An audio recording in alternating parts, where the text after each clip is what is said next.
బండారు రామ్మోహన్ గారు, చెప్పండి. నమస్తే శ్రవంతి అండి. గారు. నమస్తే. అమెరికా పర్యటన విశేషాలు ఏంటండి? అంటే అమెరికా పర్యటన మూలంగా మనం ప్రస్తుతం మనకొచ్చే చర్చ ఏంటంటే భారత్కు నష్టమా, లాభమా?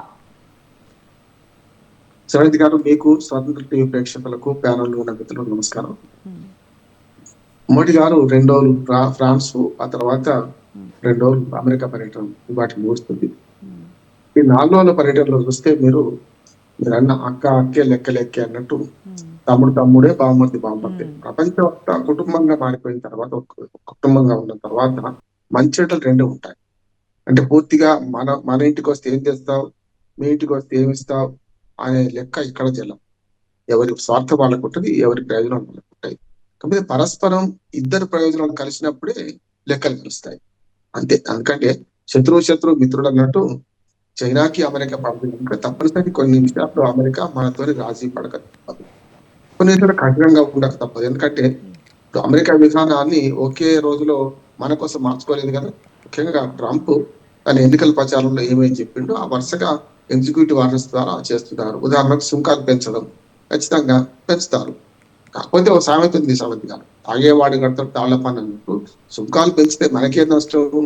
వ్యాపారం వాణిజ్యం ఎట్లా జరుగుతుంది, వాళ్ళకి అవసరమైన వస్తువులు మనకి తెప్పించుకుంటారు. ముఖ్యంగా నైపుణ్య భారత్ మనది, నైపుణ్యాన్ని వాళ్ళు తీసుకుంటారు. ఒకవేళ నిజంగానే మనం ఎగుమతి చేసే వస్తువులలో వాళ్ళు సుంకాలు ఎక్కువ వేస్తే వాడేవాడు వాళ్ళే కదా. అమెరికాలో ఆ పౌరులే వాడతారు కదా. అమెరికా పౌరులు, మన దేశం నుంచి వచ్చిన గ్రీన్ కార్డు ఉన్న వాళ్ళు, అక్కడికి పోయిన వాళ్ళు కూడా వాడతారు. కనుక ఈ సుంకాలు ఎవరి మీద భారం అవుతాయి?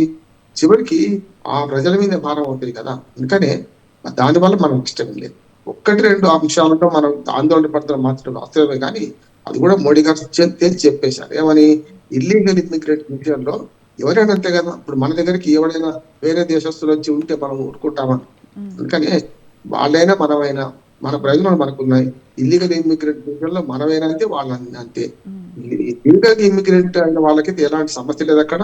మన ఆందోళన జరుగుతుంది అనేది ఇల్లీగల్ గా వెళ్ళిన వాళ్ళు, లేకపోతే అంటే రామ్మోహన్ గారు, ఇల్లీగల్ ఇమిగ్రెంట్స్ మీద అంటే డైరెక్ట్గా అనకపోయినా కొంచెం అంటే ప్రొటెస్ట్ చేస్తే బాగుండేది అనేది వినిపిస్తోంది. అంటే డైరెక్ట్గా అంటే ఇల్లీగల్ ఇమిగ్రెంట్స్ మీద మనం ఏమి అంటే సపోర్ట్ చేస్తున్నట్టు కాకపోయినా అట్లీస్ట్ ప్రొటెస్ట్ చేస్తే బాగుండేది అని.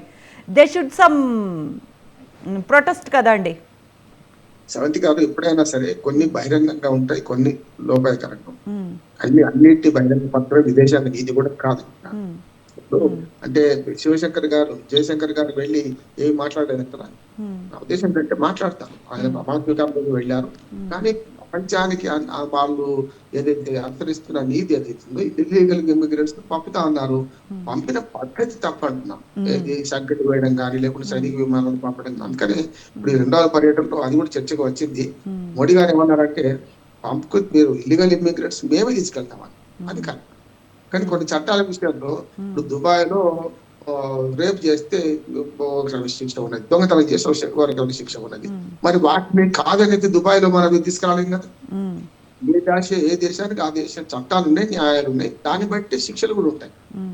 లీగల్ ఇమిగ్రెంట్స్ విషయంలో అందరినీ ఒకే ఘాటు కట్టడం లేదు. ఉదాహరణకి ఇక్కడ నుంచి మన ఎడ్యుకేషన్ వీసా మీదనో, లేకుంటే రకరకాల ఇంకా వీసాల మీద వెళ్ళిన వాళ్ళు, టూరిస్ట్ వీసా మీద వెళ్ళిన వాళ్ళు అక్కడికి వెళ్ళిన తర్వాత ఉద్యోగాలు చేసుకుంటే తప్పు కదా. దాన్ని వ్యతిరేకిస్తున్నారు వాళ్ళు. దానిలో ఏమున్నది? ఇప్పుడు మనం కూడా మన దేశంలో అట్లా వచ్చిన వాళ్ళని మనం చూసుకుంటామా? అందుకనే ఇది మన దేశానికి ఒక నీతి, వాళ్ళ దేశానికి ఒక నీతి ఉండదు కనుక దీన్ని మనం అట్లా అంటే మనం నిజంగానే మీరు అన్నది ప్రతిపక్షాలు గొడవ పెట్టవచ్చు, వాళ్ళు ఎట్లా పంపించాలనొచ్చు, మన 2 విమానాలు సిద్ధమైపోయినాయి అంటున్నారు.